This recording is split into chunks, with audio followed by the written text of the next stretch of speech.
I never intended for it to go this far. My marriage to Jake had become a cycle of the same conversations, the same dinners, and the same silences. The excitement had faded into a comfortable yet suffocating routine. Then Michael walked back into my life like a scene straight out of a movie. But there was nothing romantic about the turmoil that followed. It was an ordinary Tuesday when I bumped into Michael at the local coffee shop. The surprise in his eyes mirrored mine, and our casual, "How have you been?" quickly turned into a 2-hour conversation. We laughed, reminiscing about college days, and then the conversation shifted. We shared our dreams and frustrations, and I found myself opening up about my stagnant marriage. Michael listened, his eyes filled with an understanding that felt like a lifeline. We left the coffee shop with the promise to catch up again, but I didn't realize then how dangerous the promise was. Michael and I began texting. At first it was just funny memes and harmless updates, but soon our messages became the highlight of my day. He got me. It felt exhilarating to connect with someone on a level I hadn't realized I was missing. The justification for my growing attachment to Michael was simple. My marriage felt beyond repair. Jake and I were like roommates, polite strangers sharing a space. Michael offered an escape, a glimpse into a life filled with excitement and understanding. Our secret meeting started innocently enough. We told ourselves it was for a community project that didn't exist. We met at hidden cafes and quiet parks, places where our paths wouldn't cross with anyone we knew. Each meeting felt more thrilling than the last, a rebellion against the monotony of my life with Jake. Then one evening, as we lingered over goodbyes, Michael kissed me. It was a moment suspended in time where all rational thought evaporated. I didn't stop him. That kiss marked the start of our affair, a secret kept from the world, especially from Jake. I found myself weaving a web of lies, each more elaborate than the last, to cover up my whereabouts. "I'm taking night classes," I told Jake, "or a friend needs my help." Each lie weighed on me, but the thrill of my secret with Michael pushed any guilt to the back of my mind. Looking back, I see how each choice was a step down a path that led to inevitable heartbreak. Yet in those moments, all I could see was the immediate escape Michael offered from a life I thought I no longer wanted. The day Michael gave me the necklace, everything changed. It was delicate, a silver chain with a pendant that caught the light in a way that mesmerized me. "For you," he said, his voice low, filled with a meaning I dared not decipher in the moment. I hid it in a sock drawer, a tangible symbol of our secret tucked away beneath layers of my ordinary life. But as the days passed, the weight of that necklace seemed to grow. Jake's eyes on me felt sharper, his questions more pointed. "You've been distant lately," he observed one evening, his voice tinged with a suspicion I hadn't heard before. "Is everything okay at work?" I brushed off his concerns with a hollow laugh and an assurance that all was well, but the lie tasted bitter on my tongue. Our home, once a sanctuary, became a minefield. Jake's casual inquiries about my day felt like interrogations. In a moment of frustration, he finally confronted me. "Are you hiding something from me?" His question caught me off guard, my heart pounding in response. "Why would you even ask that? Don't you trust me?" I countered, deflecting his concern with indignation. But inside, a part of me screamed in guilt. Michael and I, meanwhile, grew bolder in our folly. We met openly, laughing too loudly in cafes, our hands lingering and shared glances that spoke volumes. It was a reckless display, one that caught the eye of a close friend who pulled me aside one day. "What are you doing?" she hissed, her worry evident. "You're playing with fire," I shrugged off her warning, too caught in the moment's thrill to heed her words. Then, one day, the inevitable happened. Jake found the receipt for the necklace, a slip of paper that felt like a grenade in our life.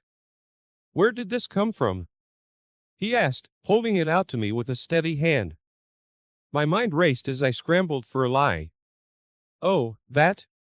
It's from a friend." She knew I was having a tough time. The words felt flimsy even as I spoke them, and I could see the doubt clouding his eyes. Tension thickened the air between Jake and me. A palpable barrier that neither of us could breach. He withdrew, wrapping himself in a silence that felt like a preemptive goodbye. I, on the other hand, delved deeper into my secret world with Michael, clinging to it as if it were a lifeline. But in truth, it was more of an anchor, dragging me further away from the life I once knew and deeper into a sea of deceit. The day Michael gave me the ultimatum was the day my world tilted on its axis.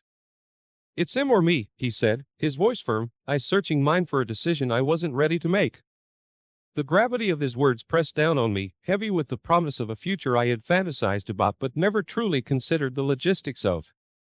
Yet in that moment, faced with the possibility of losing him, I found my resolve. I chose Michael, convinced that he was my path to a happiness I hadn't felt in years. The decision to leave Jake felt like stepping into an abyss. The night before I confessed, I lay awake, rehearsing my words, imagining scenarios where Jake would plead with me to stay. I had convinced myself that our years together would evoke some desperate attempt to salvage our marriage. But reality has a cruel way of shattering delusions. "I've been having an affair," I confessed the next day, my voice barely above a whisper. I waited for the anger, the tears, anything that would show me he still cared. Instead, Jake's response was devastatingly calm. "Okay," he said, pausing as if weighing his next words carefully. "You should pack your things and go." No anger, no pleading, just a simple request to leave. It was a reaction I hadn't prepared for, and it shattered me more than any confrontation could have. Packing my things felt surreal, each item a reminder of the life I was leaving behind. I moved out with a mix of freedom and guilt churning in my stomach. I believed, foolishly, that Jake's life would crumble without me. I imagined him lost, unable to cope with the emptiness I left behind. But as the weeks turned into months, the truth became impossible to ignore. Jake's life didn't crumble. If anything, it flourished. He found solace in hobbies we never shared, surrounded himself with friends, and earned a promotion at work. His world kept turning, vibrant and full, while mine started to fade. Michael's attention, once so intoxicating, began to wane as the reality of our situation set in.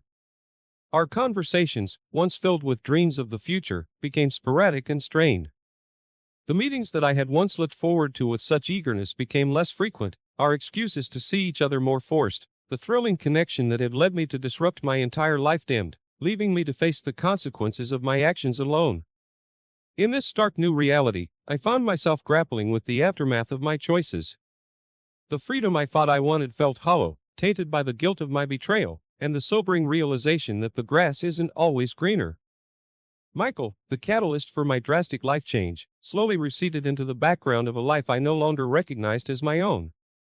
As the dust settled on my new reality, the financial struggles began to mount. Without Jake's steady income, I found myself scrambling to make ends meet. The jobs I managed to secure were far from the comfort of our shared income. Each day, a relentless cycle of work with little to show for it. The weight of my choices became a constant companion, a reminder of what I had sacrificed for a fleeting illusion of happiness. Social isolation was a harsh reality I hadn't anticipated. Friends who I thought would stand by me chose Jake, their loyalty cementing my solitude. The few who remained were distant, their interactions laced with pity rather than the support I desperately needed. It was a loneliness that permeated every aspect of my life, a stark contrast to the vibrant social circle I once took for granted. Then came the discovery that shattered any remaining illusions I had about Michael and our future.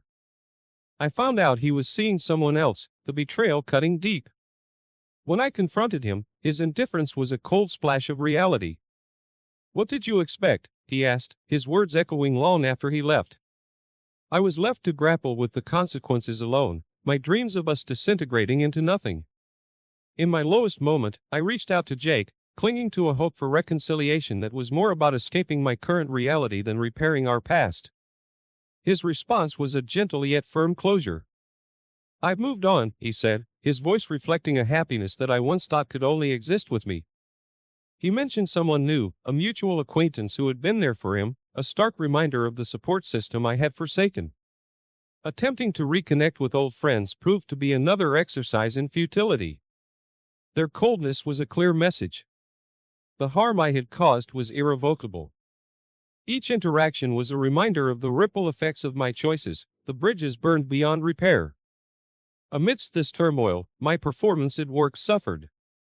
The stress and distraction took their toll, leading to mistakes I couldn't afford.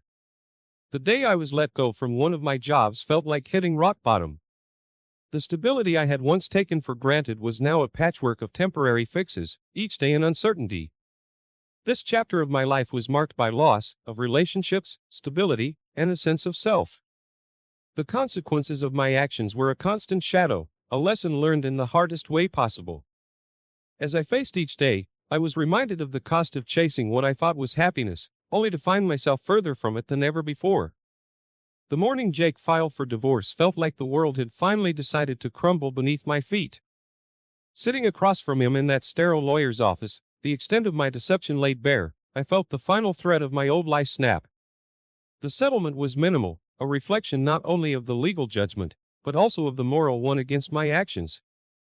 I had lost not just my husband, but everything our life together represented.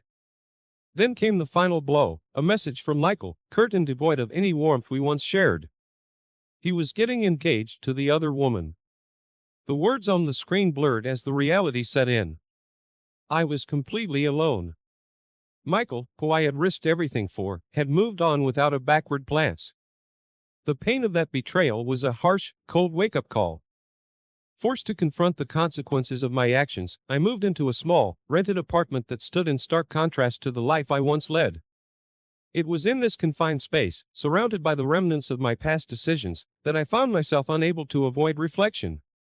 The recognition of my mistakes came not as a profound revelation, but as a series of small, painful acknowledgments of the hurt I caused. In an attempt to claw my way out of the pit I had dug for myself, I enrolled in community college. It was a humbling experience, starting over when it felt like everyone else's life had moved on without me. Each day was a struggle, but in those struggles I found a glimmer of hope, a possibility of redemption, and a new path forward. The universe, it seemed, wasn't done with me yet. At a mutual friends event, I saw Jake and his new partner. The sight of him, visibly happier and moving on, was a gut punch. There he was, living the life we could have had. If only I hadn't strayed. The happiness on his face was a stark reminder of what I had lost, not just in Jake, but in myself. That encounter was a turning point. It forced me to confront the full weight of my actions, not just their impact on me, but on everyone I had hurt along the way. It was a painful realization, one that came with a deep sense of loss, not just for what was, but for what could have been. The moment Jake said farewell, a stark realization pierced through me. It wasn't just the end of our marriage, it was the shattering of the illusion that my actions were without consequences. That realization became the foundation of the new beginning I was forced to embark on, a journey fraught with challenges, but also marked by small victories. Determined to rebuild my life, I threw myself into my studies and part-time jobs with a fervor I hadn't known I possessed. The routine was grueling, and the loneliness palpable, especially during holidays and weekends when the silence of my small apartment was most pronounced. Yet it was in this solitude that I found a sense of purpose, a drive to prove to myself, if no one else, that I could rise from the ashes of my own making. Volunteering at the local shelter became a balm for my guilt-ridden soul. Each act of service, each moment spent helping those less fortunate, felt like a step towards redemption. It was here, among the broken and the healing, that I found a sense of community that had eluded me since the fallout of my actions. Yet, the shadow of my past mistakes lingered, a reminder of the bridges burned and the relationships irreparably damaged. The isolation was a constant reminder of the social circle I had once taken for granted, now permanently diminished. The void left by lost friendships and estranged relationships was a stark contrast to the life I once led, filled with laughter and companionship. Now my only companions were the echoes of what could have been. Then the health scare came, a physical manifestation of the stress and neglect I had subjected myself to. It was a wake-up call, forcing me to confront the reality that I had been avoiding. My well-being mattered. The recovery was slow, a process filled with introspection and a re-evaluation of my priorities. It was during this time that I truly began to understand the magnitude of my journey, the path to self-improvement and healing that lay ahead. Graduating from community college marked a significant milestone in this journey. It was a small achievement in the grand scheme of things, but for me, it represented so much more. It was a tangible symbol of my resilience, my commitment to changing the narrative of my life. Each step forward, no matter how small, was a victory against the despair that had once threatened to consume me. In the end, the realization that Jake's calm farewell was not a defeat, but a silent testament to his strength, and the profound impact of my choices became the cornerstone of my new reality. It was a reality I had to face alone, but one that I was now ready to embrace, armed with the lessons learned and the small victories that signified my resolve to move forward one step at a time. When the job offer came, it felt like a lifeline thrown into the turbulent sea of my life. A position in a completely different field, in a city far from the memories and mistakes that haunted me. It promised a fresh start, a chance to rebuild from the ground up. I didn't hesitate. Packing my belongings felt symbolic, leaving behind not just physical items, but the remnants of the past life that no longer defined me. The move was a blur of activity, a physical manifestation of my desire to move forward. Arriving in the new city, the sense of anonymity was both freeing and daunting. Here, no one knew my story. I was just another face in the crowd, wrestling with the ghosts of my past in silence. Loneliness, however, wasn't confined to the city I left behind.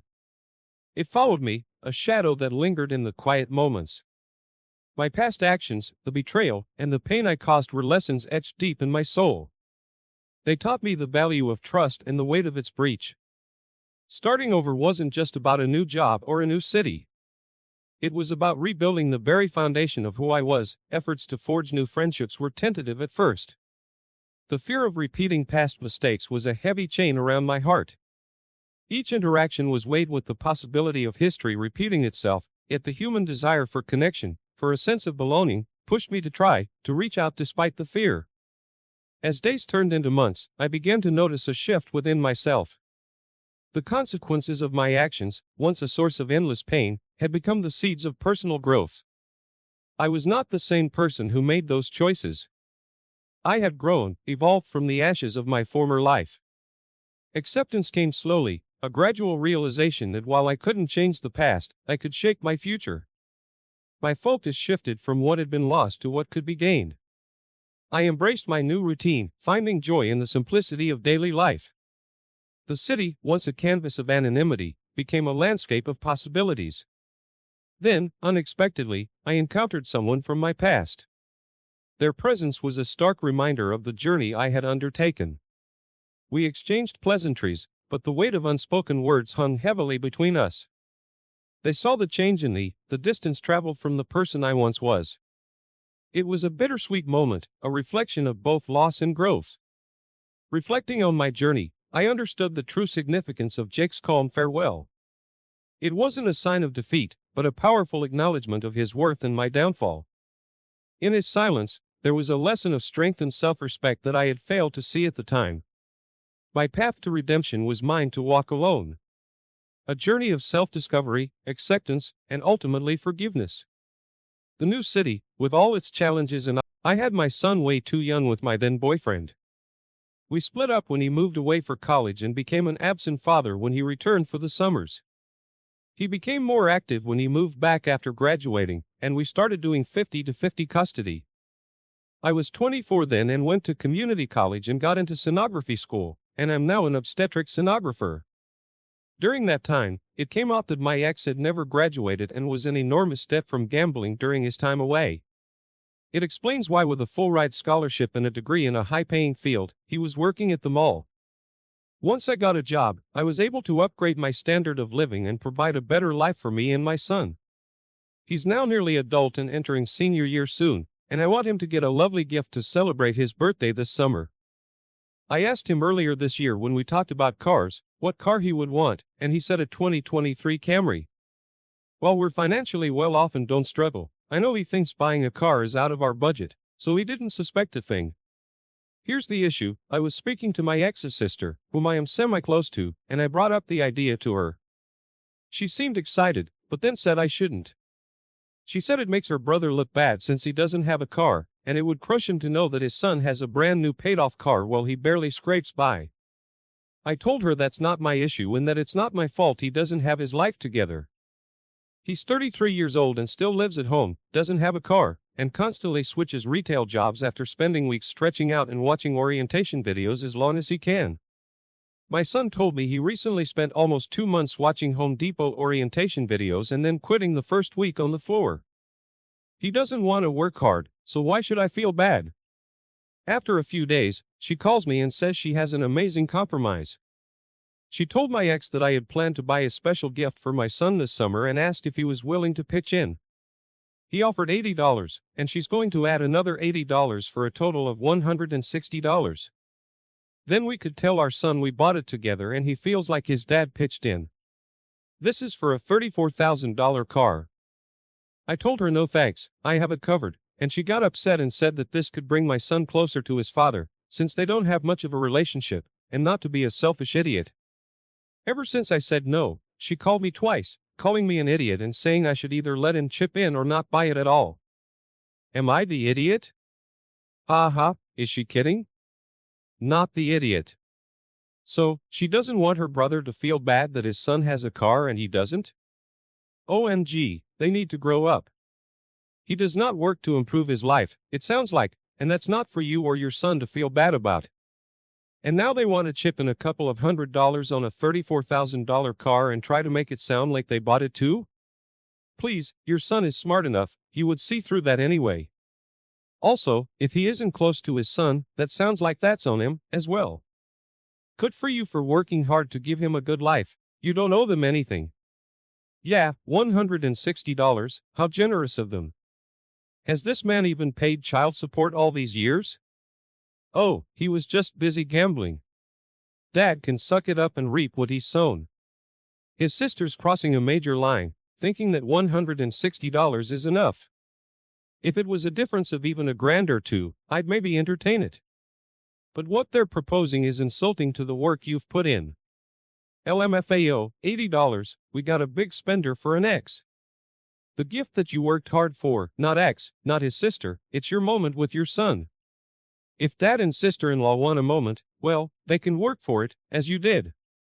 I say again, your son is a smart kid, he sees your ex lacking, he's not gonna believe for a minute that your ex significantly contributed to the car. Here's the other thing, say son believes ex paid for half, the ex could turn around and guilt the son into lending him the car, because he sacrificed so much to help pay for it. Go with the truth, it's the best option in the long run. Congratulations on your son's graduation, and tell your ex to buy some fuzzy dice or whatever, but remind your ex that these are a prop and he can't gamble with them. My wife is flying to see family for just 4 quick days this weekend, and the airport is 1 hour away. She returns back and lands at 10:30 a.m. on Independence Day. We have kids, and I want to take them to our town's wet parade and fun activities that morning for the celebration. We didn't make part of last year's celebration, and I was looking forward to this year's. She asked me to drop her at the airport. Initially I was all for it, but then learning about her return time, this is where the disagreement began. Our family car is in the shop, but we have a loaner from the dealer. I asked her to think about driving herself, so we could celebrate the festivities, and she instantly got mad. That'll cost us hundreds more dollars, parking is $8 a day. The loaner isn't ours, what if it sells while I'm away? Then they wait.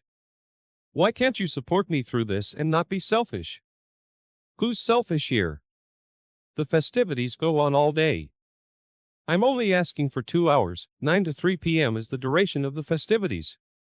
These were some of the statements immediately made. She even said, my dad wouldn't hesitate to support his wife. I think her dad would shrug and say, just drive yourself. Am I the idiot, because I want to take the kids to our town's 4th of July celebrations, and would prefer my wife drive herself to and from the airport? Not the idiot. Airport pickup and drop off is a luxury, either my wife and I offer the other, if the stars align just right, otherwise we hire a cab. Loaners don't sell while they're being loaned. That's not how the process works. Parking wouldn't be hundreds of dollars, it would be $32. Having said that, you could pick her up by 11, be home by noon, and still attend the festivities for 3 hours, in ideal conditions.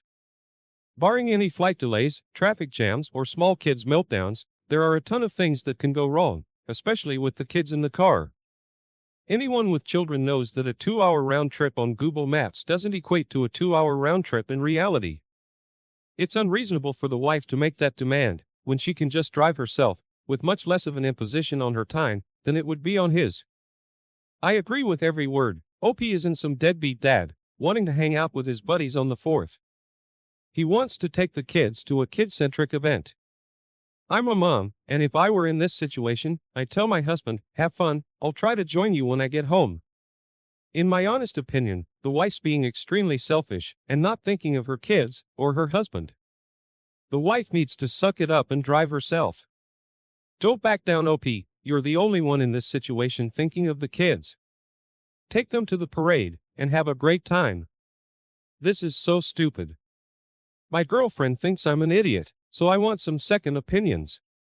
We're both quite serious tea drinkers, being from the UK, at least 3 cups a day. I have mine with 1 spoon of sugar, she has no sugar. We've been dating for a year now. In the first month of dating, things were great, and she made my tea properly. Then she slowly started to forget, and made us both cups with no sugar.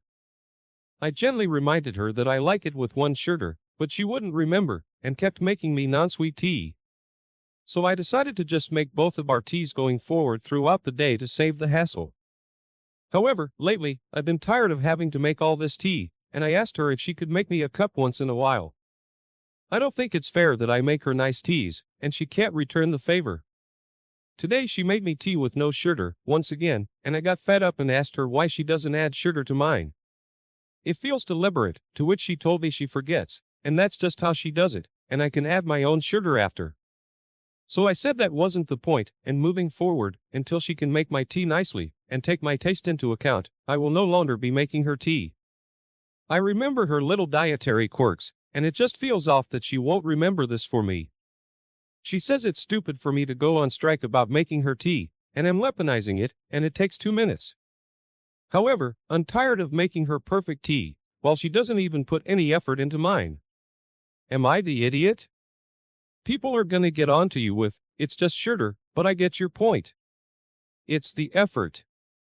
You take the time to remember what she likes, and do that if you're making for both of you, and she doesn't return the favor. It feels lopsided to you, hence the question, you are not the idiot. Exactly, they've been dating for a year now. It's not like it's some complicated Starbucks order. It's 1 spoon of sugar. I'd honestly start making the tea, but putting 1 sugar in her tea as well. If she needs help remembering your preference for something as simple as tea, why should you go to the trouble of it? It's a simple lack of respect. If he wasn't British, I would have suggested that as well, but he's probably too darn polite for stooping to the level the rest of the world would applaud, Canadians probably being the exception. As an American who used to drink sweet tea, I cannot relate. LOL, we drink tea syrup in this area. No sugar? Get out, OP. You can have a tea war if you like. But the real question here is a fairly fundamental relationship question. Do you want to remain in a relationship with this person? My partner and I are typical sleep-deprived parents of 3 children, ages toddler to infant. I'm a stay-at-home mom while my partner commutes for work, and depending on which site he's at, can be on the road for more than 6 hours a day. When necessary, he'll get a hotel room closer to the job site. Getting up with the children during the night has always been my responsibility.